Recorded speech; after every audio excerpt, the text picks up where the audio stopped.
अस्सलामुअलैकुम, आप देख रही हैं बोल न्यूज़। मैं हूं शुमाइला अरशद और मैं हूं गौहर इशरत। हेडलाइंस आपने जानी। बुलेटिन का आगाज करेंगे अहम खबर से। सिक्योरिटी फोर्सेस ने जिला बाजोड़ के इलाके खान में खुफिया तलात की बुनियाद पर ऑपरेशन किया है, जिसके दौरान भारतीय प्रॉक्सी फितनल खवारिज से ताल्लुक रखने वाले 5 दहशतगर्दों को मौसर कार्रवाई में हलाक कर दिया गया। शदीद फायरिंग के तबादले में ऑपरेशन की क़यादत करने वाले मेजर अदील जमान दुश्मन का बहादुरी से मुकाबला करते हुए जाम शहादत नोश कर गए। हलाक दहशतगर्दों के कब्जे से असलहा और गोला बारूद बरामद हुआ है, जो सिक्योरिटी फोर्सेज और बेगुनाह शहरियों के खिलाफ कार्रवाइयों में मुलव्विस थे। ISPR के मुताबिक दहशतगर्दी के मुकम्मल खात्मे तक कार्रवाइयाँ जारी रहेंगी। इसी पर बात करेंगे। नुमाइंदा बोल न्यूज़ सलमान आवान हमारे साथ मौजूद हैं। सलमान, बताइएगा इस कार्रवाई के हवाले से मजीद क्या अपडेट्स हैं? बिल्कुल एक इंटेलिजेंस बेस्ड ऑपरेशन था जो कि बाजोड़ के इलाके खार में किया गया और यहाँ पर सिक्योरिटी फोर्सेस को इंडियन स्पॉन्सर्ड खारजी दहशतगर्दों की मौजूदगी की इतला मिली थी। इस दौरान सिक्योरिटी फोर्सेस ने बड़ी मौसर कार्रवाई की और इस कार्रवाई के नतीजे में 5 भारतीय स्पॉन्सर्ड खारजी दहशतगर्दों को हलाक किया गया। लेकिन इसके साथ ही शदीद फायरिंग के तबादले में मेजर अदील जमान ने जाम शहादत नोश किया। उनके हवाले से बताया गया है कि उन्होंने अपने जो ट्रुप्स हैं, अपने दस्ते हैं, उनको लीड करते हुए, उनकी क़यादत करते हुए जाम शहादत नोश किया और इस दौरान उन्होंने बहुत बेजिगरी से दहशतगर्दों का मुकाबला किया, जिसके नतीजे में ये 5 दहशतगर्द जो हैं वो मारे गए। और उसके बाद फिर आपने देखा कि इसी फायरिंग के तबादले में मेजर अदील खुद भी शहीद हुए। इस वक्त इस इलाके को मुमकिन तौर पर जो मौजूदगी हो सकती है इस इलाके में भारतीय स्पॉन्सर्ड दहशतगर्दों की, उसके पेश नज़र एक सैनिटाइजेशन ऑपरेशन जो है वो किया जा रहा है ताकि मुकम्मल खात्मा दहशतगर्दों का किया जा सके। इसके साथ ही वाज़ेह किया गया है कि इंडियन स्पॉन्सर्ड या गैर मुल्की स्पॉन्सर्ड दहशतगर्दी के खात्मे के लिए ये कार्रवाइयाँ जारी रखी जाएंगी। जी, नुमाइंदा खुसूसी सलमान आवान, आपका बहुत शुक्रिया। सिक्योरिटी फोर्सेस ने जिला बाजोड़ के इलाके खार में खुफिया इत्तलात की बुनियाद पर एक ऑपरेशन किया है, जिसके दौरान भारतीय प्रॉक्सी फितनल खवारिज से ताल्लुक रखने वाले 5 दहशतगर्दों को कार्रवाई में हलाक कर दिया गया है। शदीद फायरिंग के तबादले में ऑपरेशन की क़यादत करने वाले मेजर अदील जमान दुश्मन का बहादुरी से मुकाबला करते हुए जाम शहादत नोश कर गए। हलाक दहशतगर्दों के कब्जे से असलहा और गोला बारूद भी बरामद हुआ है, जो कि सिक्योरिटी फोर्सेज और बेगुनाह शहरियों के खिलाफ कार्रवाइयों में इस्तेमाल होना था। ISPR के मुताबिक दहशतगर्दी के मुकम्मल खात्मे तक कार्रवाइयाँ जारी रहेंगी और क्लियरेंस ऑपरेशन अब भी जारी है। सिक्योरिटी फोर्सेस ने ज़िला बाजोड़ के इलाके खार में ये खुफिया इत्तलात पर अहम ऑपरेशन किया है, जिसके दौरान भारतीय प्रॉक्सी फितनल खवारिज से ताल्लुक़ रखने वाले 5 दहशतगर्दों को मौसर कार्रवाई में जहन्नुम वासिल कर दिया गया है। शदीद फायरिंग का तबादला भी हुआ और इस शदीद फायरिंग के तबादले में ऑपरेशन की क़यादत करने वाले मेजर अदील जमान दुश्मन का बहादुरी से मुकाबला करते हुए जाम शहादत नोश कर गए। कामयाब ऑपरेशन किया गया है। सिक्योरिटी फोर्सेस ने जिला बाजोड़ के इलाके खार में खुफिया इत्तलात की बुनियाद पर यह ऑपरेशन किया है, जिसके दौरान भारतीय प्रॉक्सी फितनल खवारिज से ताल्लुक रखने वाले 5 दहशतगर्दों को मौसर कार्रवाई में हलाक कर दिया गया। जबकि शदीद फायरिंग के तबादले में ऑपरेशन की क़यादत करने वाले मेजर अदील जमान दुश्मन का बहादुरी से मुकाबला करते हुए जाम शहादत नोश कर गए हैं। हलाक दहशतगर्दों के कब्जे से असलहा गोला बारूद बरामद किया गया, जो सिक्योरिटी फोर्सेस और बेगुनाह शहरियों के खिलाफ कार्रवाइयों में इस्तेमाल होना था। ISPR के मुताबिक दहशतगर्दी के मुकम्मल खात्मे तक ये कार्रवाइयाँ जारी रहेंगी। कामयाब और इंतहाई अहम तरीन ये ऑपरेशन किया गया है सिक्योरिटी फोर्सेस की जानिब से। सिक्योरिटी फोर्सेस ने जिला बाजोड़ के इलाके खार में खुफिया इत्तलात की बुनियाद पर यह ऑपरेशन किया है, जिसके दौरान भारतीय प्रॉक्सी फितनल खवारिज से ताल्लुक रखने वाले 5 दहशतगर्दों को मौसर कार्रवाई में हलाक कर दिया गया। शदीद फायरिंग के तबादले में ऑपरेशन की क़यादत करने वाले मेजर अदील जमान दुश्मन का बहादुरी से मुकाबला करते हुए जाम शहादत नोश कर गए। एहतशामुल हक सीनियर तजियाकार हमें जॉइन कर चुके हैं। एहतशाम साहब, एक कामयाब कार्रवाई की गई है। फोर्सेस ने जिला बाजोड़ के इलाके खार में खुफिया इत्तलात की बुनियाद पर यह ऑपरेशन किया है, जिसके दौरान भारतीय प्रॉक्सी फितनल खवारिज से ताल्लुक़ रखने वाले 5 दहशतगर्दों को जहन्नुम वासिल किया गया। क्या कहिएगा?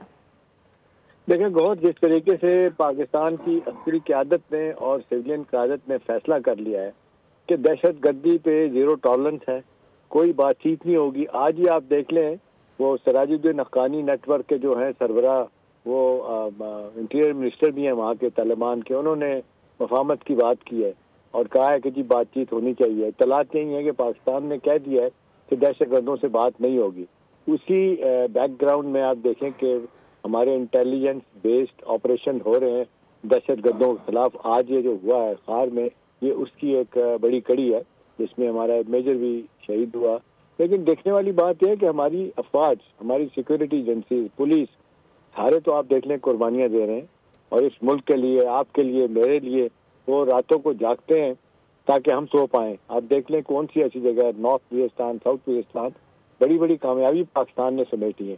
अब लेकिन भारत ये दहशतगर्दी एक नासूर है। और फिर आपने देखा अब तो वो कोई गौर बात नहीं रहेगी नजरियात वाली, अब तो है कि जो पैसा फेंक तमाशा देख इंडियन, और आपने देखा कि इजरायली और हमारे मुल्क दुश्मन अनासर वो तो पैसा देते हैं और आपने देखे 10,000 दे के बंदा ये मरवा देते हैं, ये तालिबान हो, दहशतगर्द हो, जो भी हैं, तो ये काम कर रहे हैं। आज एक बच्ची को भी आपने देखा, जिस तरह बच्ची दहशतगर्द बनने जा रही थी, आज उसको भी एक्सपोज किया हमारी एजेंसियों ने, कौन है पीछे। तो ये है कि ये एक वो कहते हैं मुख्य लड़ाई पाकिस्तान ने लड़ी है। सीनियर तजियाकार इस हवाले से अपना तजिया पेश कर रहे थे। सिक्योरिटी फोर्सेस की जानिब से ज़िला बाजोड़ के इलाके खार में खुफिया इत्तलात की बुनियाद पर यह अहम ऑपरेशन किया गया, जिसके दौरान भारतीय प्रॉक्सी फितना अल खवारिज से ताल्लुक़ रखने वाले 5 दहशतगर्दों को जहन्नुम वासिल कर दिया गया। और ये भी इत्तलात हैं कि ऑपरेशन की क़यादत करने वाले मेजर अदील ने जामी शहादत नोश किया है। दहशतगर्दी के लिए कम उम्र बच्चों का इस्तेमाल वज़ीर दाखिला सिंध ने लम्हा फ़िक्रिया करार दिया है। कहा कि दुश्मन हमारे बच्चों को हमारे ही खिलाफ इस्तेमाल करता है। समाज दुश्मन अनासिर ने सोशल मीडिया को हथियार बना लिया है। न्यूज़ कॉन्फ्रेंस में ज़ियाल अंजार ने मज़ीद कहा कि दहशतगर्दों का बयानिया झूठ पर मबनी है। रियासत की नीयत बच्चों को बेहतर मुस्तकबिल देना है, जबकि हिदायत की कि सोशल मीडिया पर बच्चे क्या कर रहे हैं वालिदैन को नज़र रखनी चाहिए। उनको मैं ये बताना चाहता हूँ कि दहशतगर्दों का जो बयानिया है वो झूठ पर मबनी है और सबसे बड़ा हथियार वो इस सोशल मीडिया फैक्टर को लेकर कर रहे हैं। पाकिस्तान भर को ये पता चले कि दुश्मन हमारे बच्चों को इस्तेमाल करके, हमारी बहनों को इस्तेमाल करके, हमारी बच्चियों को इस्तेमाल करके हमारे ही खिलाफ तबाही फेरने की कोशिश कर रहे हैं। हमारे नौजवान बच्चे और बच्चियां यूज़ हो रही हैं सोशल मीडिया पे और उनको ट्रेंड किया जा रहा है। मैं कहूँगा अपने जो भी पाकिस्तान में हमारी वालिदैन हैं वो अपने बच्चों की जो सोशल एक्टिविटीज़ जो कि मीडिया पर हैं, सोशल मीडिया ख़ास करके उस पर वो नज़र रखें, अपने बच्चों की एक्टिविटीज़ पर नज़र रखें। और ये इस किस्म की तंजीमें ये इस स्टेट के दुश्मन हैं, इस मुल्क को डिस्टेबलाइज करना चाहती हैं अपने मकासद के लिए। कमसिन लड़की को BLA दहशतगर्दों के घिनौने मंसूबे से बचा लिया गया। BLA और BLF कम उम्र बलोच बच्चियों को खुदकुश हमला आवर बनाना चाह रहे हैं। ये इंकशाफ खुद मुतासरा बच्ची की जानिब से सामने आया। वज़ीर दाखिला सिंह के हमरा न्यूज़ कॉन्फ्रेंस में इंकशाफ किया कि सोशल मीडिया पर नफरत अंगेज़ मवाद सामने आया, फिर वही मवाद बार बार दिखाया जाने लगा। व्हाट्सएप ग्रुप्स में BLA की कार्रवाइयों को बहादुरी बनाकर पेश किया गया, जो सरासर धोखा था।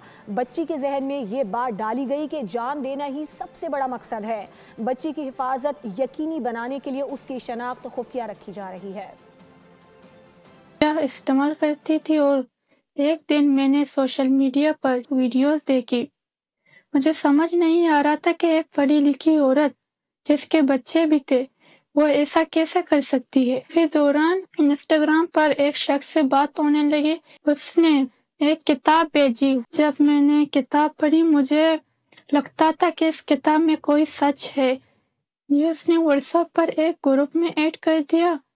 उस व्हाट्सएप ग्रुप में ऐसे वीडियोस थे जो BLA के कामों को दिखाया जाता था और औरतों को खुदकुश हमलों के लिए हीरो बनाकर पेश किया जाता था। वो कहता था कि अगर मैंने ये काम किया तो लोग मुझे भी याद रखेंगे। फिर मैंने घर से निकलने का फैसला कर लिया। मैं वंदर में उतरी जहाँ उसकी बहन ने मुझे लिया और अपने घर लेके गई। वो मेरी बहुत तारीफ करती थी। वो कहती थी मैं एक बहुत बड़ा काम करने जा रही हूँ बलोचों के लिए। मैं ये बात इसलिए बता रही हूँ कि और बच्चियाँ भी मेरे जैसे धोखे में ना आए। जो लोग खुदकुशी को हल कहते हैं वो अपने बेटियों को खुदकुश बम क्यों नहीं देते? वो अपने बेटियों को स्कूल क्यों भेजते हैं? वो अपने बेटियों को किताब और कलम क्यों देते हैं? सूबाई वज़ीर बल्दियात ने वालिदैन को औलाद से मुतालिक होशियार रहने की हिदायत की है। बोल से गुफ्तगू में नासिर हुसैन शाह ने कहा कि दहशतगर्द हमारे मासूम बच्चों को अपने मासूम मकासद के लिए इस्तेमाल करते हैं। लोगों को भी अपने बच्चों पर निगाह रखनी चाहिए। कानून नाफिज करने वाले इदारों ने बरवक्त कार्रवाई करके मासूम लड़की समेत बहुत से लोगों को दहशतगर्दी से बचा लिया है। दहशतगर्दों के तमाम मंसूबों को हम सब ने मिलकर नाकाम बनाना है। ये जितनी इस तरह की तंजीमें कह लें या मुल्क दुश्मन जो अनासर हैं और जो इंडियन प्रॉक्सी हैं जो यहाँ पे अपना काम कर रहे हैं, वो हमारे मासूम बच्चों का और लोगों का जहन ख़राब करते हैं। हमारा मुआशरा ऐसा है कि ख़वातीन को एहतराम किया जाता है, तो अब इन्होंने इस तरह ये किया है। ये बड़ा एक पूरा नेटवर्क पकड़ा गया है। अपील करूँगा माँ बाप अपने बच्चों का ध्यान रखें, ख़ास तौर पर जो इंटरनेट है, मोबाइल है, कि वो अब कहाँ पे उनका एक्सेस है, क्योंकि ये उसी तरीके से बच्चों की जहन साजी करते हैं। मुख्तलिफ इशू से उनको ट्रैप किया जाता है, तो इस पे बड़ा सख्त होना चाहिए और जो लोग इसमें मुलविस हैं उन पर सख्त कार्रवाई की जानी चाहिए। आज़ादी की नाम नहाद जंग एक लाहासिल मश्क है। रियासत अपनी अमलदारी हर सूरत कायम करेगी। हमारा जीना मरना ओढ़ना बिछोना पाकिस्तान के साथ है और रहेगा। तशद्दुद का रास्ता बलोचों की रिवायत नहीं। वज़ीर आला बलोचिस्तान का डेरा बुगटी में खिताब। कहा, जहां जुल्म होगा मैं उसके खिलाफ खड़ा हूँगा। शोहदा के वर्सा को तन्हा नहीं छोड़ूंगा।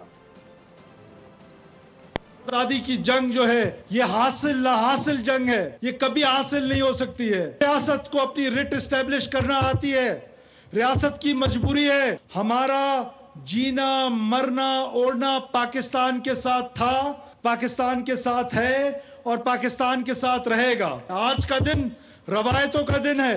हम बलोच रवायतों के अमीन लोग हैं। हमने सारी जिंदगी रवायतों के पीछे, अपने हमसायों के पीछे जाने दिए, अपनी खवातीन की खातिर जाने दिए। हम कतन ये इसकी इजाजत हुकूमत नहीं दे सकती है कि आप बंदूक के जोर पे अपना नजरिया मुसल्लत करें। मैं कम से कम जालिम का साथ कभी नहीं दे सकता हूँ। मजलूम के साथ आप मुझे खड़े पाएंगे। जालिम जहां भी जुल्म करेगा मैं उसके खिलाफ खड़ा हूँगा। खुद को माशी देव समझने वाला भारत अंदर से खोखला होने लगा है। एविएशन इंडस्ट्री बहरान से दो चार है। बैनुल-अक़वामी जरीदे फाइनेंशियल टाइम्स समेत मुख्तलिफ रिपोर्ट ने भारतीय एविएशन इंडस्ट्री की संगीन खामियों की निशानदही की है। 2025 भारतीय एविएशन पर भारी गुजरा। रवा साल अहमदाबाद में एयर इंडिया का तैयारा गिरा और 260 जाने ले गया। फाइनेंशियल टाइम्स मामले पर खतरे की घंटी बजा रहा है। रिपोर्ट के मुताबिक एविएशन बहरान महज चंद फजाई हादसा तक महदूद नहीं, बल्कि 15 एयरलाइंस दिवालिया हो चुकी हैं, जो भारतीय तरक्की के झूठे दावों पर एक बड़ा सवालिया निशान है। RTI के मुताबिक गुज़िश्ता 5 बरसों में भारत में 53 फजाई हादसा हुए, जिनमें 320 से ज्यादा अफराद हलाक हुए, जबकि हादसा की शरह में 14% इजाफा रिकॉर्ड किया गया। फाइनेंशियल टाइम्स के मुताबिक परवाजों की मनसूखी और मुसलसल हादसात इस बात का सबूत हैं कि रियासत एविएशन कवानीन पर मौसर अमल दरामद की सलाहियत खो चुकी है। भारतीय एविएशन इंडस्ट्री से वाबस्ता अफराद कहते हैं अवाम का भारतीय एयरलाइंस पर एतमाद तकरीबन खत्म हो चुका है। बिला तफरीक इंसानियत की खिदमत को शुआर बनाना है। कोशिश है कि आवाम को सेहत और तालीम की बेहतरीन सहूलियात फराहम की जाएं। इन ख्यालात का इजहार बिलावल भुट्टो ने बेनज़ीर भुट्टो मेडिकल यूनिवर्सिटी के 7वें कॉन्वोकेशन से खिताब में किया। चेयरमैन पीपल्स पार्टी ने कहा कि 18वीं तरमीम के बाद सेहत के शोबे में नुमाया इक़दामात किए गए। तलबा से खिताब में कहा कि तालीम की अहमियत नज़रअंदाज नहीं की जा सकती। 18वीं तरमीम के बाद और डेवोल्यूशन के बाद सिंध में जो हेल्थ का शोबा है, जो हमारे इंस्टीट्यूशंस हैं, उसमें हमने इन्वेस्ट किया, तरजीह किया और हमने भी अपनी सियासत सिंध में हेल्थ केयर इंस्टीट्यूशंस को बेहतर करने को तरजीह दिया है। मगर ये इदारे सिर्फ नया बिल्डिंग्स, नया टेक्नोलॉजी, नया मशीन्स के साथ कामयाब नहीं होंगे। जब आप आएंगे, इन इदारे में खिदमत करेंगे, इन इदारे में काम करेंगे, तो हमारा सेहत का निज़ाम तरक्की करेगा। वज़ीर आला खैबर पख्तूनख्वा की पंजाब असम्बली आमद के दौरान हुल्लड़बाजी की गई, कवायद की धज्जियाँ उड़ाई गई। ऐसे लोग आए जिनकी कोई शनाख्त मौजूद नहीं थी। मरीम नवाज के खिलाफ नाज़िबा ज़बान इस्तेमाल की गई। पंजाब असम्बली खाला का घर नहीं कि जो मर्जी आ जाए। मामले की तहकीकात के लिए इंक्वायरी कमेटी बना दी है। स्पीकर पंजाब असम्बली मलिक अहमद खान की प्रेस कॉन्फ्रेंस कहा कि रेड जोन में आने के रूल होते हैं। असम्बली में दाखिले के लिए कम से कम शनाख्ती कार्ड लाजमी होता है। इल्ज़ाम लगाया कि खैबर पख्तूनख्वा पख्तूनख्वा असम्बली में 50-50 लोग ख़वातीन को मारते हैं। मलिक अहमद खान ने कहा पीपल्स पार्टी पहले चारों सूबों की जमात थी, अब सिर्फ सिंध तक महदूद हो गई।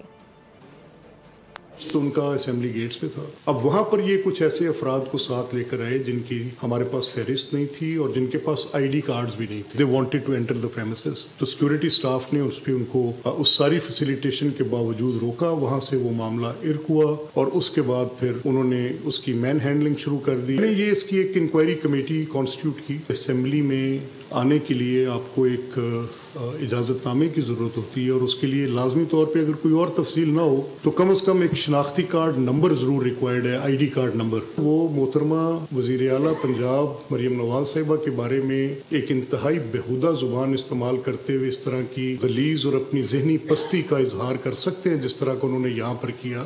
मासूए खैबर पख्तूनख्वा असेंबली के, जहाँ पर लोगों को असेंबली में बात करने पे 50-50 लोग जत्थे की सूरत में खवातीन को भी मारते हैं। पीपल्स पार्टी थी, उसकी एक बड़ी नेशनल आउटरीच थी और ये कहा जाता था चारों सूबों की जंजीर है, बेनजीर है। अब वो बात पता नहीं कहाँ दब गई और पीपल्स पार्टी सिंध की हद तक फंस के रह गई। वज़ीर आला पंजाब मरियम नवाज शरीफ की हिदायत पर ज़िला जेहलम में इलेक्ट्रिक बस सर्विस का इफ्तिताह कर दिया गया। इफ्तिताही तकरीब में सूबाई वज़ीर सेहत ख्वाजा सलमान रफ़ीक, वज़ीर ट्रांसपोर्ट बिलाल अकबर खान, वज़ीर मुमलिकत ख़जाना बिलाल अजहर कयानी और मुशीर सेहत general retired doctor Azhar Kayani ने शिरकत की। मेहमाना ने खुसूसी ने इलेक्ट्रिक बस में सवार होकर रूट का मुआयना किया। इस मौके पर शहरियों की बड़ी तादाद ने पुरतपाक इस्तकबाल किया। सूबाई वज़रा ने कहा कि पंजाब हुकूमत जदीद और माहौल दोस्त सफरी सहूलियात की फराहमी के लिए भरपूर इक़दाम कर रही है। पाकिस्तान स्टॉक मार्केट में तारीखी बुलंदी पर मुशीर वज़ीर ख़जाना खुर्रम शहजाद ने एक्स पर पैगाम जारी किया है। मुशीर ख़जाना कहते हैं कि इंडेक्स 1,74,400 पॉइंट की बुलंद तरीन सतह अबूर करना एक तारीखी कामयाबी और नया रिकॉर्ड है। स्टॉक मार्केट ने जनवरी 2025 से अब तक अमरीकी डॉलर के लिहाज से 50% मुनाफा फराहम किया है। इस संगे मील के बायस पाकिस्तान स्टॉक मार्केट एशिया की बेहतरीन कारकर्दगी दिखाने वाली मार्केट में शामिल हो चुकी है। विफाकी काबीना की जानिब से 5G स्पेक्ट्रम नीलामी की मंजूरी दे दी गई है। विफाकी हुकूमत की जानिब से पॉलिसी डायरेक्टिव जारी किए जाने का इम्कान है। गाइडलाइंस में 5G स्पेक्ट्रम नीलामी का मकासद, दायरा कार और शराइत वाज़े की जाएंगी।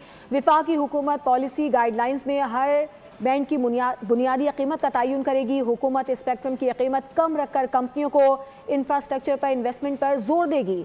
स्पेक्ट्रम की कीमत कम रखने की सूरत में तमाम ऑपरेटर्स ने नीलामी में हिस्सा लेने की ख्वाहिश जाहिर की है। महकमा सेहत के मुताबिक सुपर फ्लू इन्फ्लुएंजा AH3 से मुतासरा मरीज सामने आने लगे। रवामा अब तक 22 मुश्तबा मरीजों की स्क्रीनिंग की गई, जिनमें से 4 मरीजों में सुपर फ्लू की तस्दीक हो चुकी है। तर्जुमान महकमा सेहत के मुताबिक वायरस से मुतासरा 3 मरीज रावलपिंडी में हैं, जबकि 1 मरीज मरी से रिपोर्ट हुआ। सुपर फ्लू से मुतासरा तमाम मरीज इलाज के बाद मुकम्मल तौर पर सेहतयाब हो चुके हैं। महकमा सेहत ने शहरियों से अपील की है कि फ्लू की अलामात जाहिर होने की सूरत में फासला अख्तियार करें, हाथ बार बार धोएं, सफाई का खास ख्याल रखें। कुछ मौसम की बात करेंगे। मौसम की करवट ने सर्दी की शिद्दत में इजाफा कर दिया है। मगरबी हवाओं का सिस्टम ठंड बढ़ाने आ रहा है। आज से बालाई इलाकों में बारिश और पहाड़ों पर बर्फबारी का इम्कान है। कराची में भी भीगे भीगे मौसम की पेशगोई है। मेघा बरसने को तैयार, रुई के गाले भी गिरेंगे। मुल्क में मगरबी सिस्टम की आमद है। कराची में भी ठंडी हवाएं चल गईं।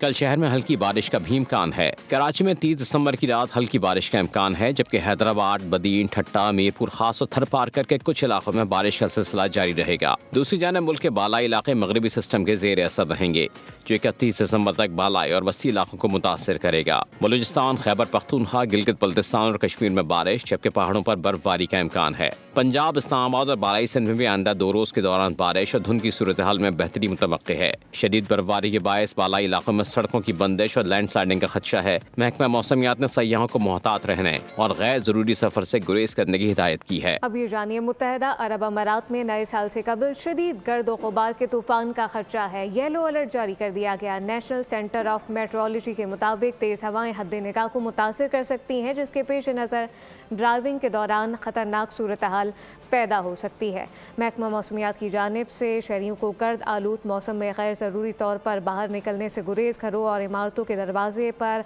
खिड़कियां बंद रखने की हिदायत की। गल्फ न्यूज़ के मुताबिक एनसीएम ने समंदर के किनारे जाने वालों को भी खबरदार किया है। तेज़ हवाओं के बायस समंदर में शदीद तूफ़ानी का इम्कान है। बहरा ओमान में हालात ज़्यादा ख़राब हो सकते हैं। 7 फीट तक ऊंची लहरों के खदशे के पेश नज़र येलो अलर्ट जारी कर दिया गया। खेल की बात करेंगे। 3 मुल्की अंडर-19 क्रिकेट सीरीज पाकिस्तान और जिम्बाब्वे का मैच बारिश और ख़राब मौसम की वजह से रोक दिया गया है। मेज़बान टीम की इनिंग्स का आगाज़ नहीं हो सका। इससे पहले पाकिस्तान ने अपनी बारी पर 7 विकेटों पर 354 रन स्कोर किए थे। समीर मिन्हास और उस्मान खान ने शानदार सेंचुरीज स्कोर की। समीर मिन्हास ने 142 और उस्मान खान ने 121 रन की इनिंग्स खेली। हुज़ाफा एहसन ने 54 रन का हिस्सा दिया। बुलेटिन से फिलहाल इतना ही। मज़ीद खबरों और अपडेट्स के लिए विजिट कीजिए हमारी वेबसाइट boolnews.com। आप देखते रहिए बोल न्यूज़। सब्सक्राइब करें और बेल दबाएं ताकि कोई खबर रह न जाए।